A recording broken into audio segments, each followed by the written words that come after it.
All right. Okay, where were we here? Man, I feel like the grandfather in Princess Bride when he's reading all of Fred Savage and stuff and getting all settled in, trying to find his glasses, his hat, and probably his mustache, who knows. Um, Incidentally, if you'd like to have me read Princess Bride to you next, we could do that. I was recently gifted that book by my good friend Heidi Lottis Coleman, and that's certainly a possibility. Probably easier on the eyes actually, and the ears from your perspective. But I do get distracted. So where were we? Here we go. Uh, Huck and Jim had just gotten run over by a steamboat and splashed out into the water on opposite sides of the boat and haven't been able to find each other so far. And Huck has swum to shore and started making his way along the shore, and then he comes across a log cabin, and he was going to light out around it, but then there were dogs, and he knowed better than to run from dogs, because dogs is great. So, chapter 17. In about a minute, somebody poke a head out a window and says, "Be done, boys. Who's there?" And I says, "It's me." "Who's me?" "George Jackson, sir." "Well, what do you want?" "I don't want nothing, sir. I only want to go along by, but dogs won't let me." "Well, what are you prowling around here this time of night for? Hey!" "I weren't prowling around, sir. I fell overboard off the steamboat." "Oh, you did you? Strike that light there, somebody. What did you say your name was?" "George Jackson, sir. I'm only a boy." "Look here. If you're telling the truth, you needn't be afraid. Nobody'll hurt you. But don't try to budge. Stand right where you are. Rouse out Bob and Tom, some of you. Fetch the guns. George Jackson, is there anybody with you?" "No, sir. Nobody." Well, I heard people stirring around in the house now and seeing a light, and the man sung out, "Snatch that light away, Betsy, you old fool. Ain't you got no sense? Put it on the floor behind the door, Bob." "No, don't do that. Put it on the floor behind the front door. Bob, if you and Tom are ready, take your places." "All ready." Now, George Jackson, you know about the Shepherdsons?" "No, sir. I ain't never heard of them." "Well, that may be so, and it mayn't. Now, all ready. Step forward, George Jackson. And mind, don't you hurry. You come mighty slow. And if there's anybody with you, let him step back. If he shows himself, he'll get shot. Come along now. Come slow. Push the door open yourself. Just enough to squeeze in, you hear?" Now, I didn't hurry. I couldn't have if I wanted to. I took one slow step at a time, and there weren't a sound. Only I thought I could hear my heart. The dogs were still as the humans, but they followed me a little behind. And when I got to the 3 log doorsteps, I heard them unlocking and unbolting and unbolting and unlocking and unbarring. And then finally I put my hand on the door and pushed it a little and a little more till somebody said, "There, that's enough. Put your head in." I'd done it, but I judged it was about to take it off. The candle was on the floor. There they all was, looking at me, and me at them, for about a quarter of a minute. 3 big men with guns pointed at me, which made me wince, I'll tell you. The oldest, gray and about 60, two 30 the other two 30 or more, all of them fine and handsome, and the sweetest old gray-headed lady, and back of her 2 young women, which I couldn't see right well. And the old gentleman says, "Right. I reckon it's all right. You come on in." as soon as I was in, the old gentleman, he locked the door and barred it and bolted it and barred it and bolted it some more, and told the young men to come in with their guns. And they all went to the big parlor that had a new rag carpet on the floor, and got together in a corner that was out of range of the front windows. There weren't none on that side. They held the candle and took a good look at me, and they all said, "Why, he ain't a Shepherdson. No, there ain't a Shepherdson about him." The old man, he said he hoped I wouldn't mind me being searched for arms, 'cause he didn't mean no harm by it, but it was the only way to be sure. So he didn't pry into my pockets, but only felt outside with his hands and said it was all right. He told me to make myself easy and at home and tell me all about myself. But the old lady says, "Why, bless you, Saul, the poor thing's wet as he can be. And don't you reckon that maybe he's hungry?" True for you, Rachel. I forgot. So the old lady says, "Betsy," there's this other woman, "you fly around and get him something to eat as quick as you can. Poor thing. And one of you girls go wake up Buck and tell him, oh, here he is himself, Buck. Take this little stranger and get him the wet clothes off him and dress him up some of yours that's dry." Buck looked at it. He was about as old as me, 13 or 14, along in there, though he was a little bigger than me. He hadn't anything on but a shirt. He was very frowsy-headed. He came in a-gapping and digging one fist into his eyes, and he was dragging a gun along with the other one, and he says, "Ain't no Shepherdsons around?" And I said, "No, 'twas a false alarm." "Well," he says, "if there'd have been some, I'd reckon I'd have got one." And they all laughed, and Bob, he says, "Why, Buck, they might have scalped us all, for you've been so slow in coming." "Well, nobody come after me, and it ain't right. I'm always kept down. I don't get no show." Never mind, Buck, my boy, says the old man. You'll have show enough, all in good time. Don't you fret about that. Now go along with you now. Do as your mother told you. When we got upstairs to his room, he got me a coarse shirt and a roundabout and pants of some of his, and I put them on. While I was at it, he asked me my name and asked me what my name was, and before I could tell him, he started to tell me all about a blue jay and a young rabbit that he'd catched in the woods the day before yesterday. And then he asked me where Moses was when the candle went out. And I said I didn't know. I hadn't heard about it before, no way. "Well, I guess," he says. "Well, guess," he says. "How am I going to guess," says I, "when I ain't never heard tell of it before?" "But you can guess, can't you? It's just as easy." "Well, which candle?" says I. "Why, any candle," says he. "Well, I don't know where he was," says I. "Where was he?" "Why, he was in the dark. That's where he was." "Well, if you'd have known where he was, what'd you ask me for?" "Why, blame it, it's a riddle, don't you see? Say, how long are you going to stay here? You got to stay always. We can just have booming times. They don't have no school now. Do you own a dog? I've got a dog. And he'll go out in the river and bring chips out that you throw in. Do you like to comb up Sundays and all that kind of foolishness? I bet you don't, but Ma makes me. Confound these old breeches. I reckon I better put 'em on, though. I'd rather not. It's so warm. Are you all ready? All right. Come along, old hoss." Cold corn pone, cold corned beef, butter, and buttermilk. That's what they had for me down there. And there ain't nothing better I ever come across yet. Buck and his ma, all of them worked cob pipes. Except for the women. Well, one of them did too. They all smoked and talked, and I eat and talked. And then the young women all had quilts about them, and they had the hair down their backs. And they all asked me questions. I told them about how Pap and me was living, all the family, on a little farm down by the bottom of Arkansas. And my sister Mary Ann run off and got married and was never heard from no more.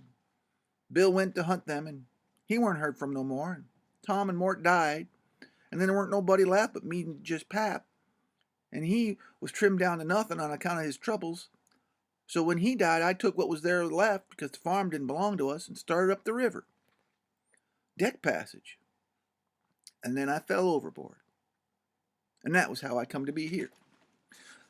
So they said I could have come home, could have a home there as long as I wanted it. And then it was most daylight and everybody went to bed. And I went to bed with Buck. And when I woke up in the morning, drat it all, I had forgot what my name was. So I laid there for about an hour trying to think when Buck waked up and I says, "Can you spell, Buck?" "Yes," he says. "Bet you can't spell my name." "I bet what you dare I can," he says. "All right," says I. "Go ahead." GEORGEJAXON. There now, he says. "Well," I says, "you done it. But I didn't think you could. Ain't no slouch of a name to spell, right off without studying." And I set it down private, because somebody might want me to spell it next. So I wanted to be handy with it and rattle it off like I was used to it. It was a mighty nice family, and a mighty nice house, too. I hadn't seen no house out in the country before that was so nice and had so much style. It didn't have an iron latch on the front door, nor a wooden one with a buckskin string, but a brass knob to turn, the same as the houses in town. And there weren't no bed in the parlor, nor a sign of a bed. But heaps of parlors in towns has beds in 'em. There's a big fireplace that was bricked on the bottom, and the bricks was kept clean and red by pouring water on them and scrubbing them with another brick. Sometimes they'd wash them over with red water paint that they call a Spanish brown, same as they do in town. They had big brass dog irons that could hold up a saw log. And there was a clock on the middle of the mantelpiece with a picture of a town painted on the bottom half of the glass front, and a round place in the middle of it for the sun, and you could see the pendulum swinging behind it. It was beautiful to hear that clock tick. Sometimes, when one of these peddlers had been along and scoured her up and got her in good shape, she would start strike 150 before she tuckered out. And they wouldn't have took any money for her. Well, there was this big outlandish parrot on each side of the clock, made out of something like chalk, painted up gaudy. By one of the parrots was a cat made of crockery, and a crockery dog by the other, and when you pressed down on them, they squeaked, but they didn't open their mouths, nor look no different, nor interested. They squeaked, though, through the underneath. And there was a couple big wild turkey wing fans spread out behind those things. And on the table in the middle of the room, there was a kind of lovely crockery basket that had apples and oranges and grapes all piled up in it, which was much redder and yellower and prettier than the real ones is. But they weren't real, because you could see where places had got chipped off, and they showed white chalk or whatever it was underneath. This table had a cover made out of a beautiful oilcloth, with a red and blue spread eagle painted on it, and painted a border all around. It had come all the way from Philadelphia, they said. There were some books, too, piled up perfectly exact on each corner of the table. One of them was a big family Bible full of pictures. One of them was Pilgrim's Progress, about a man that had left his family. He didn't say why. I read considerable in it now and then, and the statements was interesting enough, but tough. Another was Friendship's Offering, full of beautiful stuff and poetry, but I didn't read the poetry. Another was Henry Clay's Speeches, and another was Dr. Gunn's Family Medicine, which told you all about what to do if a body was sick or dead. And there was another, a hymn book, and other books. And there was a nice split-bottom chairs, perfectly round too, not bagged or down in the middle or busted up like an old basket. And they had pictures hung on the walls, mainly Washingtons and Lafayettes and battles and Highland Marys, and one called Signing the Declaration. And there was some that they called crayons, which was one of the daughters, which was dead, which she made her own self when she was only 15 years old. They was different from the other pictures, different than I ever saw before. Blacker, mostly. Blacker than is common. One was a woman in a slim black dress, belted small under the armpits, with bulges like cabbage in the middle of the sleeves. And a large black scoop shovel bonnet with a black veil, and slim white ankles crossed about with black tape, and very wee black slippers, like a chisel, and she was leaning pensive on a tombstone on her right elbow, under a weeping willow, and the other hand was hanging down on her side holding a white handkerchief, and a reticule. And underneath the picture it said, "I shall never see thee more, alas." Another one was a young lady with her hair all combed up straight on top of her head, knotted there in front of a comb light, in a chair back, and she was crying into a handkerchief that had a dead bird laying on its back, with in her other hand, with its heels up, and underneath the picture it said, "I shall never hear thy sweet chirp more, alas." And there was one where a young lady was at a window looking up at the moon, tears running down upon her cheeks, and she had an open letter in one hand with black sealing wax showing on one edge of it, and she was smashing a locket with a chain to it against her mouth. And underneath the picture it said, "And art thou gone? Yes, thou art gone, alas." And these was all nice pictures, I reckon. But I didn't somehow seem to take to 'em, 'cause I never was down, and they always gave me a little of the fantods. Everybody's sorry she died, because she had laid out a lot more of these pictures to do, and a body could see by what she had done what she had lost. But I reckon that with her disposition, she was having a better time in the graveyard. She was at work on what they said was her greatest picture when she took sick. And every day and every night, it was her prayer to be allowed to live till she got it done. But she never got the chance. It was a picture of a young woman in a long white gown standing on a rail of a bridge, all ready to jump off, with her hair all down her back, and looking up at the moon with the tears running down her face. And she had two arms folded across her breast, and two arms stretched out in front, and two more reaching up toward the moon. And the idea was to see which pair would look best, and then scratch out all the other arms. But, as I was saying, she died before she got her mind made up. And now they kept this picture over the head of the bed in her room. And every time her birthday come, they hung flowers on it. And other times they hid it with a little curtain. The young woman in the picture was a kind of sweet face, but there were so many arms, it made her look too spidery to me. Well, this young girl, she kept a scrapbook when she was alive and used to paste obituaries and accidents and cases of patients suffering in it out of the Presbyterian Observer and write out poetry after them out of her own head. It was good poetry.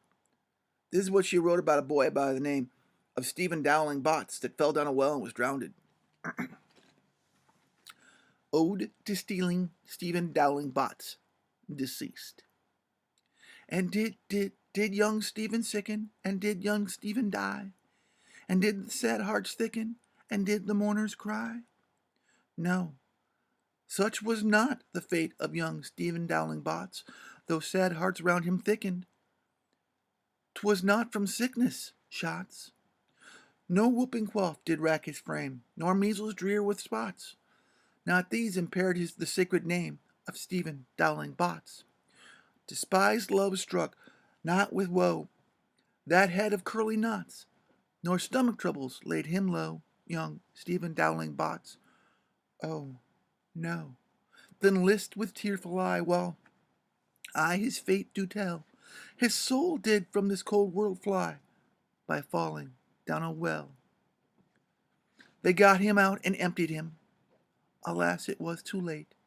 His spirit was gone to sport aloft in the realms of the good and great. Well, if Emily Grangerford could make poetry like that before she was 14, there ain't no telling what she could have done by and by. Buck said she could rattle off poetry like nothing. Said you didn't even have to stop to think. He said she would slap it down a line, and if she couldn't find anything to rhyme to it, she'd just scratch it out and slap down another one. And go ahead. She weren't particular. She could write about anything you chose to write her about, just so it was sadful. Every time a man died, or a woman died, or a child died, she would be on hand with her tribute, before they was cold. She called them tributes. The neighbors said it was the doctor first, then Emmeline, then the undertaker. The undertaker never got in ahead of Emmeline but once, and she hung fire on her aim for the dead for that person's name, which was Whistler. She weren't ever the same after that. She never complained, but she kind of pined away and did not live long. Poor thing. Many's time I made up myself to go up the little room after it used to be hers, get out her poor old scrapbook, and read in it when her pictures had been grieving me, and then I'd soured a little on her. I liked all that family, dead ones and all, and weren't going to let anything come between us. Poor Emmeline made poetry about dead people when she was alive. And it didn't seem right that there weren't nobody to make poetry about her now she was gone. So I tried to sweat out a verse or two myself, but I couldn't seem to make a go of it nohow. They kept Emmeline's room trim and nice, and all the things fixed in it just the way she would have liked them when she was alive, and nobody ever slept there. The old lady took care of the room herself, though there was plenty of help, and she sewed a good deal, and read her Bible there mostly. Well, as I was saying about the parlor, there was beautiful curtains on the window, white with pictures painted on them of castles and vines all down the walls, and cattle coming down to drink.